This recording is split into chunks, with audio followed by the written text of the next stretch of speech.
Hello, hello. This is the Free Idea podcast. Once again in the car, driving home from a day of hard work. Ooh. So today, I do have stuff to talk about, but not ideas. They'll just come if they do, and if they don't, they don't. And it is what it is, because this is me podcaster. This is what I enjoy. Or is it what I tell myself that I enjoy? What is it? What is it going to be? You'll never know, because I will never know. And what Tao Lebong says, if you confuse the enemy, you confuse yourself, or something like that. If you confuse yourself, you confuse the enemy.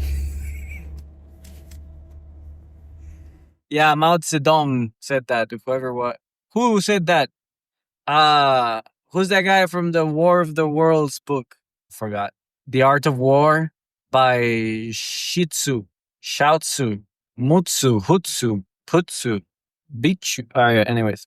So, let's talk about politics. How about that? There's a lot of politics going on around. It's in everyone's life lately. They're fun to watch because they deal with our lives pretty hardcore. It is what it is. I don't participate in it. I would like to at some point. Sounds fun to get my name destroyed by being a good human being with no skeletons, just to get some fake skeletons thrown at me. Some lies. In politics, I have noticed that they'll discover anything there is to discover. They'll make a grain of sand into a Mountain Everest. And if there's nothing to find, they'll just make it up. It doesn't matter if you're Jesus himself. They'll say that he walked on water because he could not swim. They'll make up anything. He was a drunk that would turn water into wine because he couldn't handle his sobriety.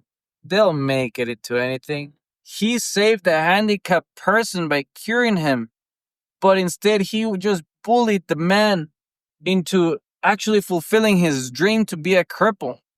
He cured the guy with leprosy, but not really. He just did not accept him as who he was, and instead changed him to identify as a healthy person. They'll make up anything. And if they kill Jesus for being Jesus, they'll kill me too. And if they kill Aristotle for being a smart man because he was shaping the minds of the youngsters back in the day, they'll kill me too. They'll kill everybody because there's being far greater people than me. And they've gone the axe. And yeah, that'll happen to me. That'll happen to everybody. I mean, it's not really going to happen to me because I'm not into politics right now. But if I were to be a successful person in politics, and that goes for everybody. If anybody gets really successful, like too successful, too influential, you'll make enemies. You can't keep growing without making enemies. It's just part of it. There'll be people that will be against you. You're going to be so big that a little thing is going to become a bigger thing.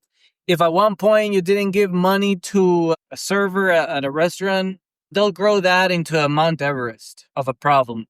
And they'll just make it up as much as they can and repeat the story until it no longer makes any sense of what a story should be like.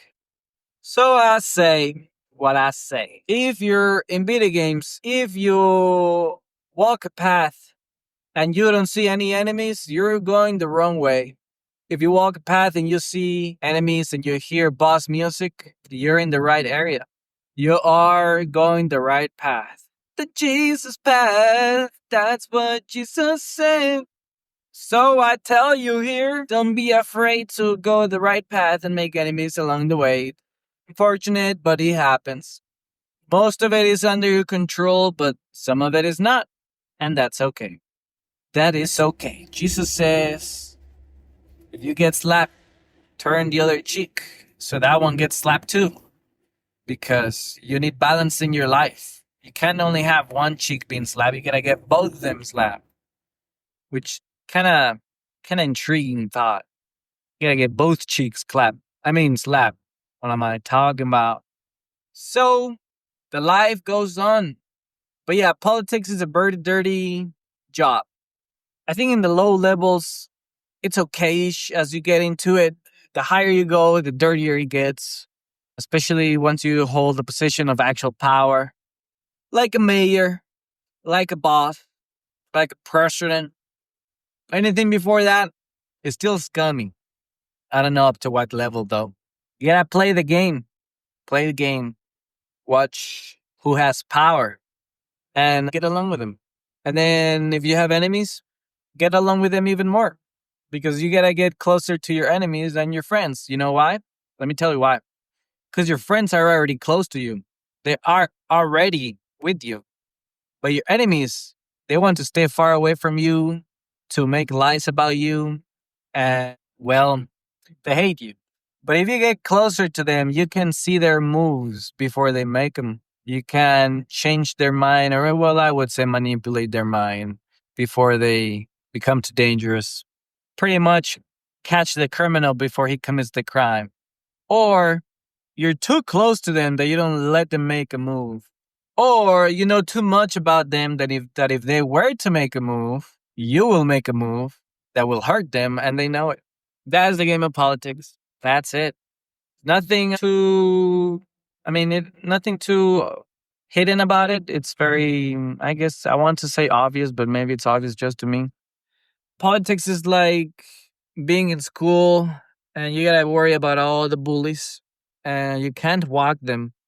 So you kind of have to figure out how to get along with the bullies without getting bully yourself. And if you do, you gotta find out how to bully back or not get too much damage on yourself, something like that. So something like that. It's like a lot of gossip, like high school gossip. It's like high school on steroids, basically, with real life consequences. And you tell people what to do. So that's that. But up to a level, you can't really tell people what to do that much. You can like advise them. It sounds like advice because they don't follow it, even if you have orders. So yeah, there's that. But what is fun about it, I will say, is the fact that you can update life. You know how video games and phones and computers get weekly weekly updates that change how it works and it makes it look cooler. Hopefully, it doesn't break it. It makes it better, funner. So in politics, it's similar, but with life, you can make the city a little more fun or change a couple things to make it nicer, change the rules so it's also easier. So following politics is like following your real life updates because whatever they decide, they will control you. It will influence your life, whether you like it or not, whether you are into it or not. And there's people that are not into politics, and that's cool. Like, good. I'd say politics is more of a hobby. It's like the gossip magazines for girls, but these ones are for men. I've noticed that most men are into politics versus women. That's just what I've noticed. Except when it comes to those rallies where people shout, out with the bout, bop, bop, bop, out with the bout, bop, bop, bop. And those ones, it's mostly women. I don't know why, but it do be the way it do be. I don't make the rules. I just see the patterns and I say them because I got a free idea podcast. And if I did not have this podcast, I would still talk about it. There's many more ways to go about it. This is not the only way. Woo! So now I'm recording on my phone instead of my AirPods Pro 2 Max. No, they're actually not the Max. Just like to add that word on it. So, yeah, politics. That's interesting gossip for men.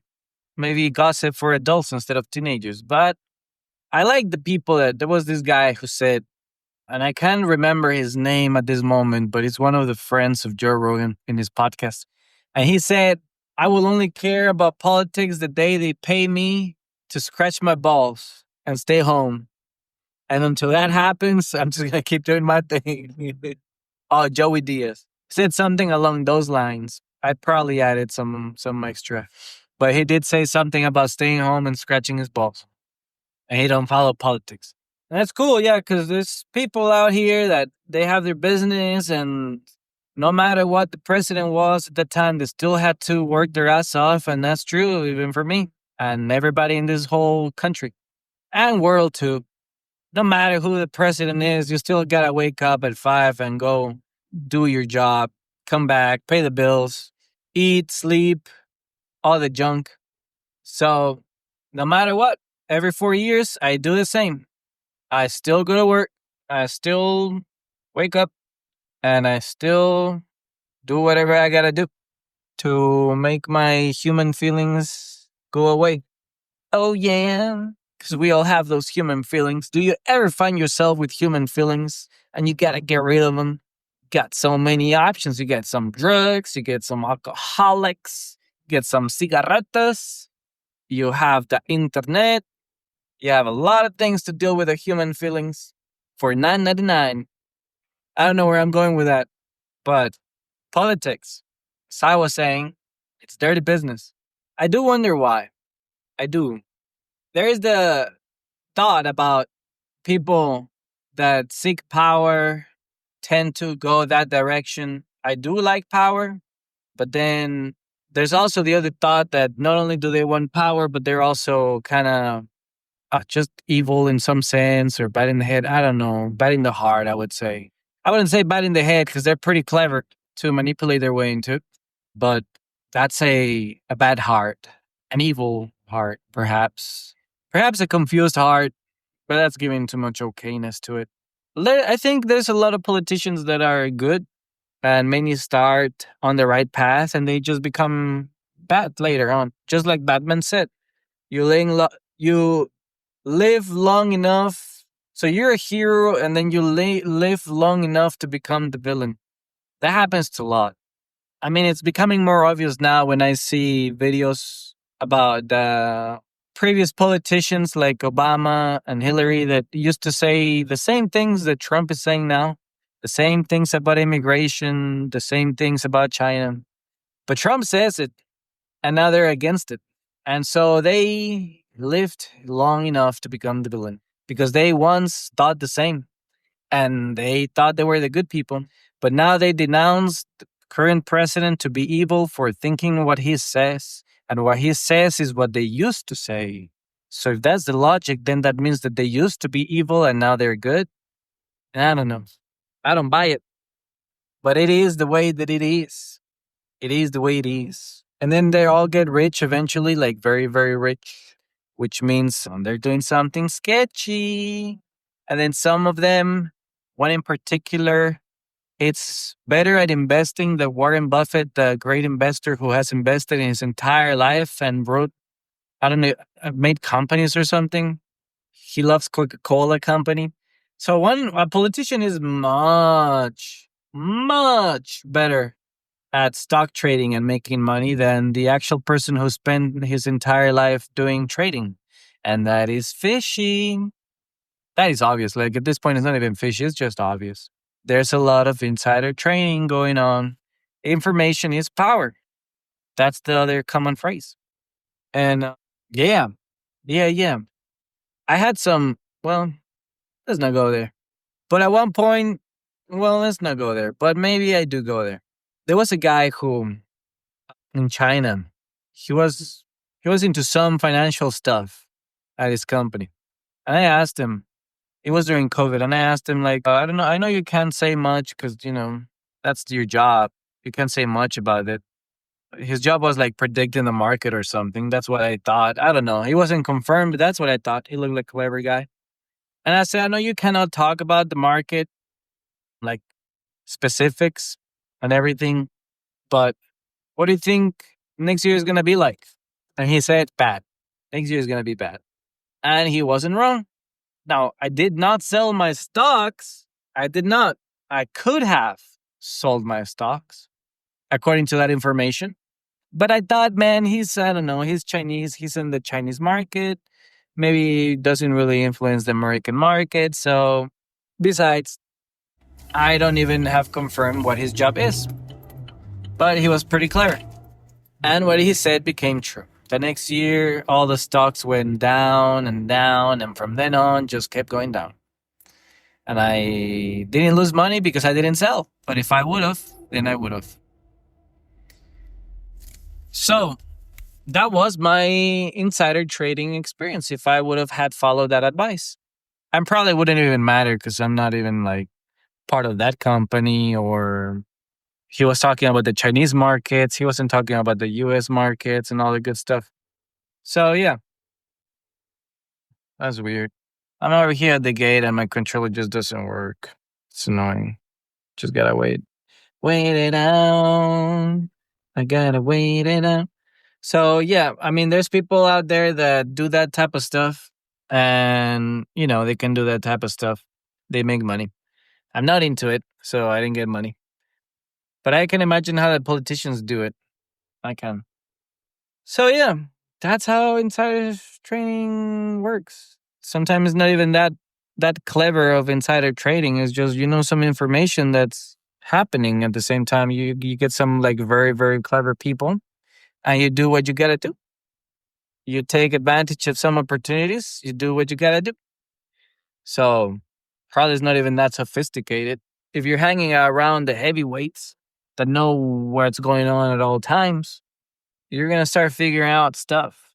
Like if you're hanging around lunch with your politician friends and you see that guy that is in charge of finances all stressed out, and you know that he has a project with Google that is very important to him. And then you also know that there's like another finance guy over there and next to him, and they both look worried. You'd be like, all right, something's happening to Google. I know these two guys. They shouldn't be that worried. They're usually happy and cheerful. So I'm going to go ahead and sell my stock at Google. And boom, you become rich because you predicted their mood. You technically it's not insider trading because nobody exchanged information, but just looking at their mood, you made a smart guess and you won. So yeah, that's how it goes. So I think it's just too easy. You're hanging around the people that make the rules. You're just bound to get rewarded in some strange ways. But I got home. So thank you for listening.